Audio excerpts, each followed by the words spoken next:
Good morning, SDTV student. I am Mandeep, your pol science teacher from Shri Guru Tegh Bahadur Senior Secondary School, NS9, Ding Road, Sirsa.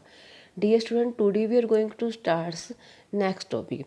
बेटे, जो हमारा नियोजित विकास की राजनीति lesson चल रहा है उसमें हमने प्रथम पंचवर्षीय योजना के बारे में पढ़ा, उसके बाद हमने द्वितीय पंचवर्षीय योजना के बारे में पढ़ा।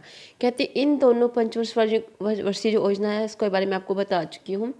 इसके बाद हमारी आती है तीसरी पंचवर्षीय योजना कि जो तीसरी पंचवर्षीय योजना क्या थी। अब बेटे, इसमें मैंने आपको पहले भी बताया था कि यहाँ इसमें राइट कि 1961 की तीसरी पंचवर्षीय योजना चालू हुई थी 1961 में।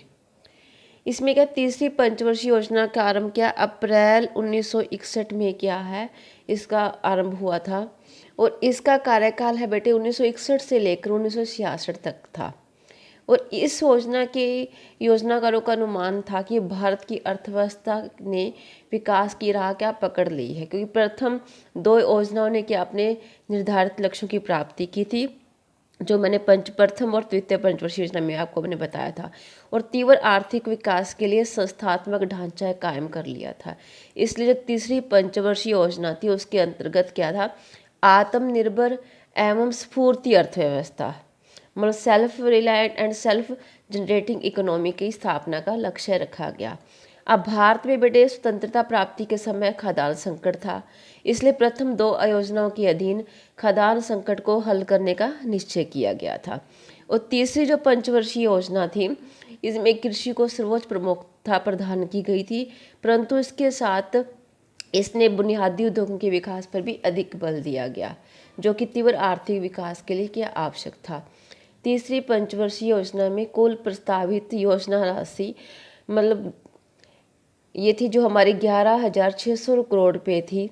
इसमें से 4100 करोड़ रुपये निजी क्षेत्र के लिए और 7500 करोड़ रुपये सार्वजनिक क्षेत्र के लिखे गए थे। तो इस प्रकार से जो तीसरी पंचवर्षीय योजना था उसका मेन मकसद था आत्मनिर्भर एवं स्फूर्ति अर्थव्यवस्था। और इस योजना की मतलब काल अवधि में भारत को 1962 में चीनी आक्रमण का और 1965 में क्या था पाकिस्तानी आक्रमण का भी सामना करना पड़ा था, जब ये योजना चल रही थी तीसरी पंचवर्षीय योजना। इसके कारण योजनाकारों की तीसरी योजना की प्राथमिकता को विकास की अपेक्षा क्या रक्षा के पक्ष में बदलना आवश्यक हो गया था, जिसके परिणाम स्वरूप ये योजना अपने निर्धारित विकास दर के लक्ष्य 5.6 को प्राप्त न कर सकी, और जो विकास की दर थी कहाँ तक रह गई 2.72% तक की सीमित रही थी।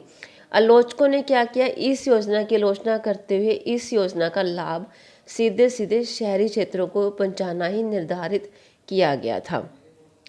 अब इसमें थे आपके जेसी कुमारप्पा।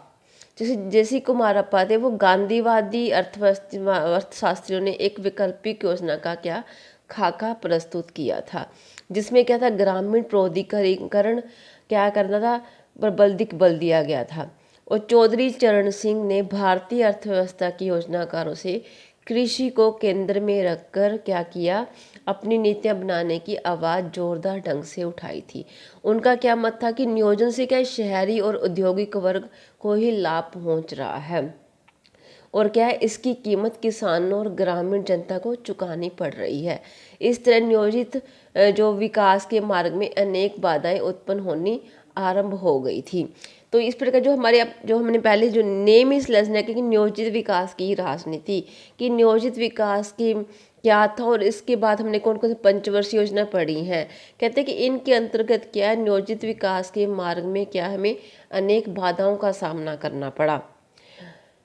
अब मैंने पहले आपको प्रथम पंचवर्षीय योजना के बारे में बताया कि इसमें कृषि के ऊपर अधिक ध्यान दिया गया था, और जो आपकी सेकंड पंचवर्षीय योजना थी उसमें क्या उद्योगों के विकास पर भी अधिक बल दिया गया, और तीसरी पंचवर्षीय योजना में दोनों के विकास पर, ताकि इसमें आत्मनिर्भर में स्फूर्ति अर्थव्यवस्था को कायम करने का मतलब समाधान किया कि इस प्रकार की योजना होनी चाहिए, ताकि जो हमारे देश में क्या है जो आज़ादी के बाद देखो खदान की कमी आ गई थी, खदान संकट आ गया था, उसको क्या है किसी न किसी प्रकार से पूरा किया जा सके। कहते हैं कि ये योजनाओं का मेन लक्ष्य था, लेकिन फिर भी क्या हुआ जो नियोजित विकास है उसके विकास में अनेक बाधाएं उत्पन्न होती जा रही थी। तो ये था बेटे जो आपकी आज मैंने आपको तीसरी पंचवर्षीय योजना बताई है। अब नियोजित विकास में जो बाधाएं उत्पन्न हो रही हैं वो कौन कौन सी बाधाएं हैं वो हम नेक्स्ट टॉपिक में करेंगे, नेक्स्ट वीडियो में करेंगे। थैंक्स बेटे, हैव ए नाइस डे।